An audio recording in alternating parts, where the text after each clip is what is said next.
Hi, this is Linda Crowder at Russell Specialty Books and Gifts, and we are doing our virtual author events here in the COVID-19 virus shutdown. And I really like these, so I think we're going to go ahead and keep these up even after the world opens up again. Remember, look for these on YouTube and on the store's Facebook page. So today we have Jessica Marie Holt, who is here to talk to us about her books. Jessica, hi, welcome. Thank you so much for having me.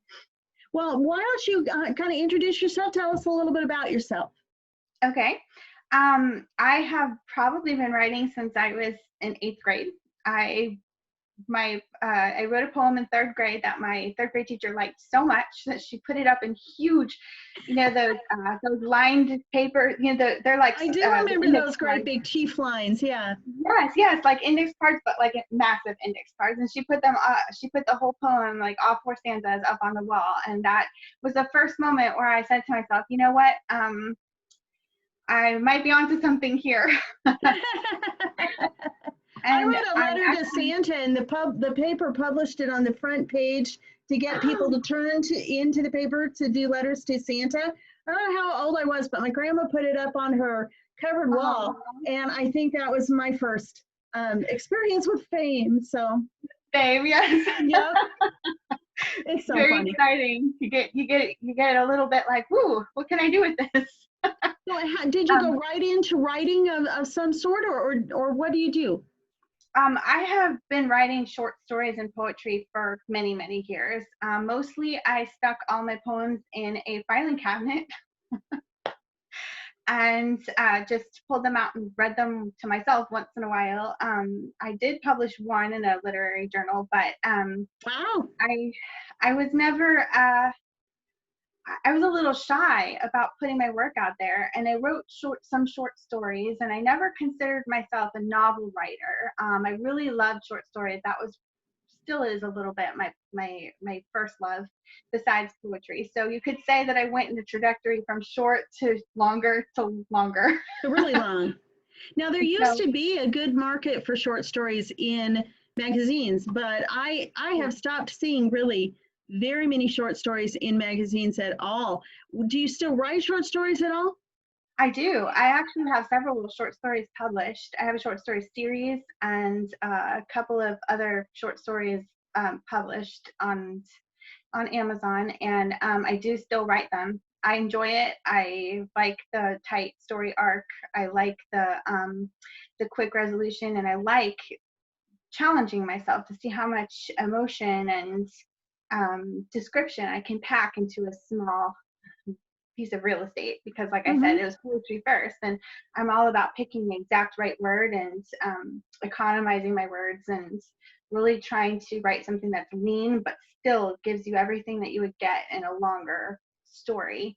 So that's I still do love short stories, but I decided to try to write novels, and I wrote my first novel. It was a historical fiction, and then that proved to me that, you know what, I can do it. I can do longer works of fiction, and so then I thought, all of a sudden it was like an entire new world opened up, and I thought, well, what else can I do? What else can I write?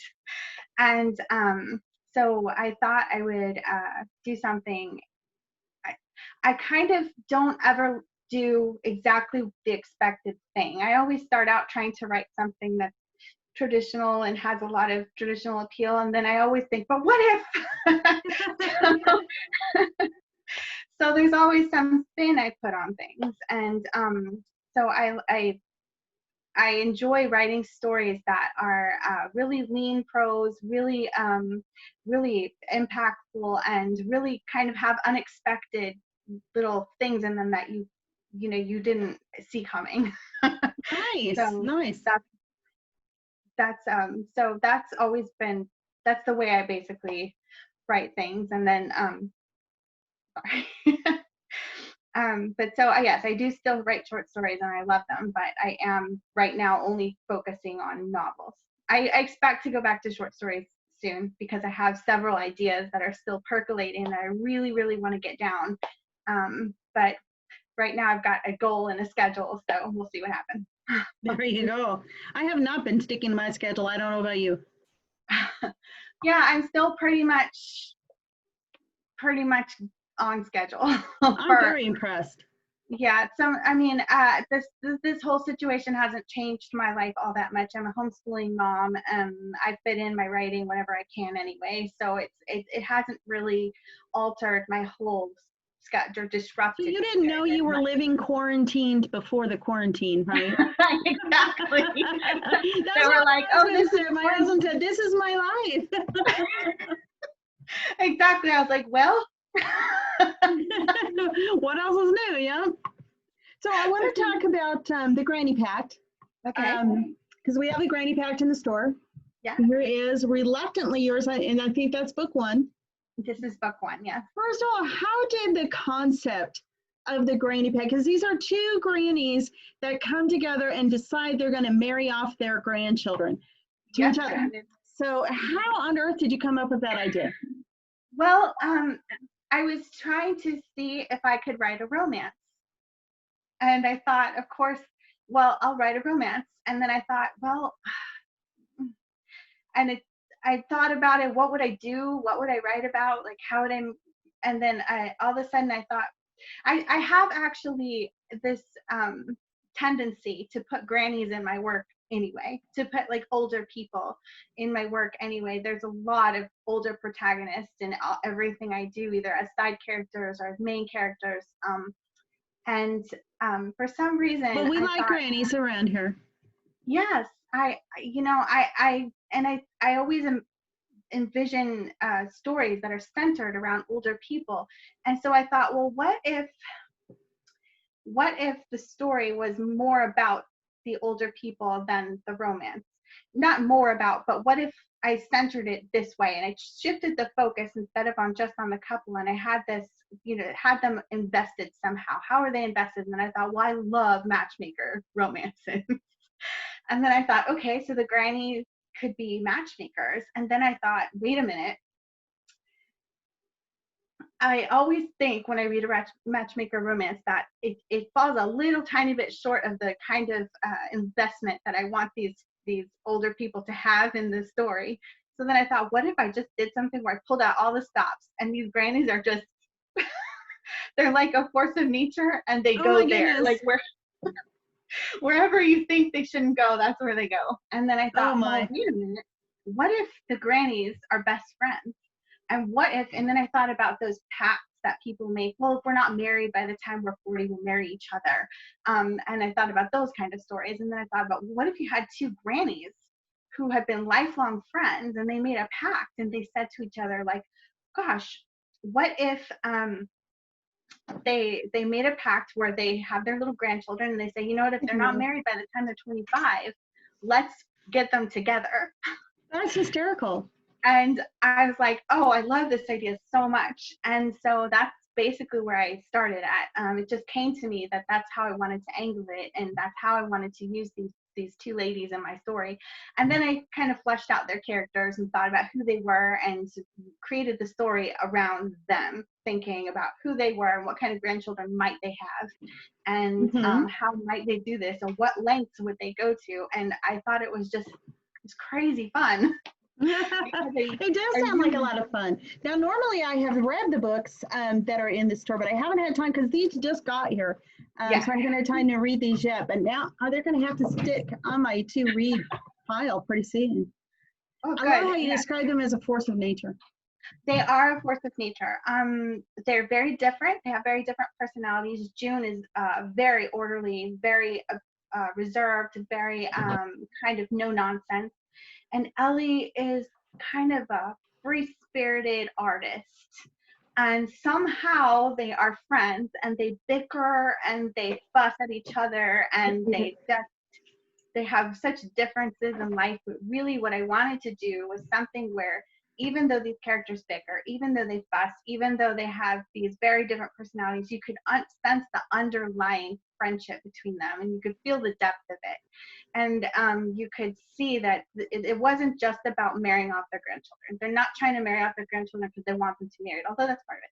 But they're marrying off their grandchildren because they love them and because they have really solid relationships with these grandchildren. And they want what's best for them. And so it's not one of those, well, we want you to get married because we want you to get married. They really, the grannies, even though they go to these really deceptive lengths to get what they think to make things happen, they really, really have the best intentions. They really want the best for these two people. So I kind of wanted there to be a lot of heart in the book, like an underlying sense of the family and the love that they all have for their grandchildren, the love they have for their family. And really, to me, it's a book that's more about family than it is about anything else, because I really wanted to make sure that it was very, very humorous, but also had it was grounded with a lot of heart and realistic characters and realistic reactions, and really get a sense of who these people are. And that was what I was trying to accomplish with this book. And it was also to set them up, because I always knew it would be a series. So it's an introduction. It's an introduction to June and her family. It's an introduction to Ellie and her family. And there are many more to come, where we're going to go into different families and different places, and see how they fare later on as matchmakers. Well, that brings us to Granny Path 2, Yes. Accidentally Yours. So Yes. do they go on and set up other grandchildren, or? Well, here's what they do. They become so enamored with their own success that they decide to open up a matchmaking business. Oh my goodness. So what they do is they open up a clandestine matchmaking business. So it's kind of like, if you want to match up your grandchildren or your children, but you don't want to get your hands dirty and you don't want them to find out that that's what you're doing, you come to us and we'll handle it for you. Okay. So they have business cards printed that, how they come up with a business name. They call themselves the Match Mavens. They have business cards printed. They June buys a burner phone. Burner phone. Granny with a burner phone. Yeah. She buys a burner phone, and they set up a little clandestine business. Their husbands don't even know. Like, it's just funny. very, very hush hush. When people come in, they have them sign confidentiality agreements and non-disclosure things, so they can keep their business. So now this time they're focused on the main character, Sarah, for book 1, has a best friend, and they are focused on getting her a match. So, but it all goes a little haywire when her mom hires them, but her mom is a very hands-on kind of mom. So the mom wants to get her hands dirty. She a little bit. She doesn't. They don't have the best of relationships, and she and her daughter. So she decided to go about it in a roundabout way. She wants to elevate the sort of men that her daughter are dating. She doesn't approve of her choices, but she knows she can't interfere because she already has a rocky relationship with her daughter. So she sees a flyer for the Grannies business, and she goes to them directly. But then she doesn't like the directions that they take it. So she makes things difficult. And then they have to go to great lengths to try to overcome the mom. Trying to make mom happy and daughter happy, so that it all works out. So what is next? What is Granny Book 3? Granny Book 3 is them establishing. Well, first it takes a character that people really liked from book 2, and that's the new main character for book 3. And the Grannies have now moved into a tiny office, and they are kind of slowly expanding their business, because now they have some important goals that they want to. I won't say what they are, but they have some important goals that they're trying to accomplish. So this one is kind of a comedy of errors situation, where it's basically it's a fake relationship story, but with a really a twist. And so the Grannies have to figure out how to manage this. And also in this one, which I think is my favorite part of the story, we see a little bit more of June's family, because the first 2 books were almost introductory so that we can see what happened and why they are the way they are and why they developed this business like they did. And then the third book is it starts to become more of a family story. So you're going to see a lot of threads from the first books continue into the next books as we talk about Sarah and her life. And June has children, obviously grown children, and she has grown grandchildren. So we start seeing more of these characters throughout the rest of the series. And Ellie, first it's June's family for the first few books. We're going to focus on her family a little bit more, and then Ellie's family is coming down the pike somewhere. So Now, is book 3 already out and I just don't have it, or is it coming out? It's coming out on July 4th. Oh, is the right. release date. Well, maybe we'll have a virtual release party. Oh, that would be so much fun. So much fun. Yeah, that would be awesome. And so I gotta tell you, these are the cutest covers. They are. Booksellers were all about covers because covers sell books. How did you come up with these covers?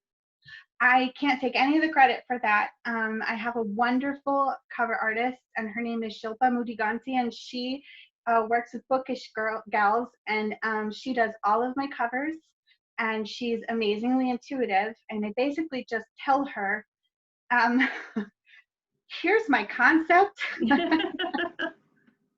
What do you think? And she runs off and makes a cover, and then she's just so patient and so gracious, and so with the back and forth until we get it just right. And she came up with the whole concept for this. And I love the cover because it has a little bit of a cozy feel to it, but it's also comedic. And then the little embossed ribbon on the front just says Granny to me. And it works really well with the other romances that I have, so I love them. I think she did a great job for you. I do too. And I love the covers, and I'm really excited about the series. And I have a special place in my heart for those grannies. I feel like they're real people. I feel like I know them. I feel like I can't wait for them to tell me their next story. Like, what are you doing? Have you plotted out book 4 yet, or is it still? Yes. I have plotted out book 4 and parts of book 5. Wow. But in between book 3 and book 4, I actually am going to make I'm thinking, I'm not going to promise anything because it's going to depend on my schedule, but I am actually considering writing a granny road trip novella. So I want to see what happens if the grannies go on a road trip together, all of the personality differences and the fun and the fussing, and they're going to take Ellie's husband's Oldsmobile, and this is his prized possession, his beloved car. He shines it every day. And they're going to take it on this road trip, and it's going to be fun. And then of course they find people to match up when they get there, because that's what they do. So if people want to get a hold of you, if people, because people love to interact with authors, they like to ask you questions and things, how do they do that? You can visit my author page, Jessica Marie Holt. I have a Facebook author page, Jessica Marie Holt. You can grab one of my books, and I have all the information in the back. And I also have a follow the author that you can it's a closed group where you can get sneak peeks and be part of the process and things like that. So there's several ways that you can reach me by email, and just drop me a line. I absolutely love to talk to people. And totally just reach me any way that you want. I have email. I can message me on my Facebook author page. I'm pretty easygoing, so anybody who's having a panic attack because they weren't writing down that, there will be a link to her author page on Facebook with the video. So don't panic; it will be there displayed with the video. Great. Awesome. So you're writing book 4 now. I'm writing book 3. Writing book 3. Okay.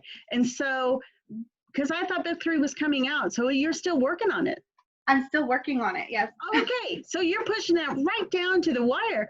I always do. I always do. That's the way that I get it done. Because if I give myself too much of a free deadline, I don't end up pushing myself hard enough to get the books out. So I always like to give myself an extra little push and Oh, make sure a that month they're. out, I think that's a little more than a push. I'd be having a heart attack by now. But some people work better that way. They like that, I crush the deadline to get them going. I do. I need a manufacturer crisis. That's what I need to do. So that's what makes me get them out there. That's what makes me like focus really hard on what I'm doing and really think about my books and really just try to and I edit as I go. I write one draft basically, and so by the time I get to the end, I don't rewrite anything. I just add, subtract, fidget, and it's done. So Yeah. so that's how I work that out, and it ends up so far so good. I want to read your books. So we're kind of running out of time now. What else would you like people to know before we go? I mean, just a little maybe about what I'm about. All of my books fundamentally are about family. They're about hope. They're about there's a lot of humor even in my dramas. There's a lot of humor.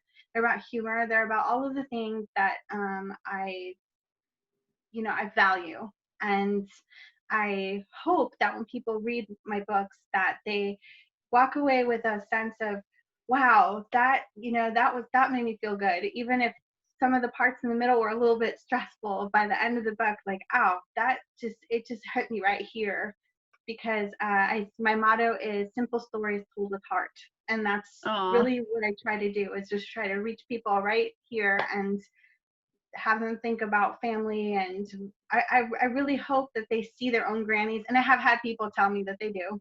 I really hope that they see their own grannies in this work. I really hope that they relate to their memories of their grandmothers, because that's really important to me, because it was really a question of me living a legacy of my grandmas. Now, these grannies are not based on my grandmas. Little disclaimer there. Yeah, but I did take elements of that, and what I really wanted to show was the fundamental love that grandparents have for their grandchildren, and I wanted to show this like close-knit, loving relationship, as crazy as these people can be sometimes. That's where the fundamental, these grandmothers love their grandchildren, and their grandmothers are a treasure, and I wanted that to come across throughout the whole series. Well, we've had a little crowd gathering in the store as we've been talking, because I do these with the store open, and they're making little wow, I want to read that comments in the background. So sounds like it's going to be a hit. So hopefully we'll back to that launch party. Okay. Thank you for joining us now. Thank you so much for having me. I'm so excited. And thank you guys for watching and being here, and tune in next time. Thanks. Thank you.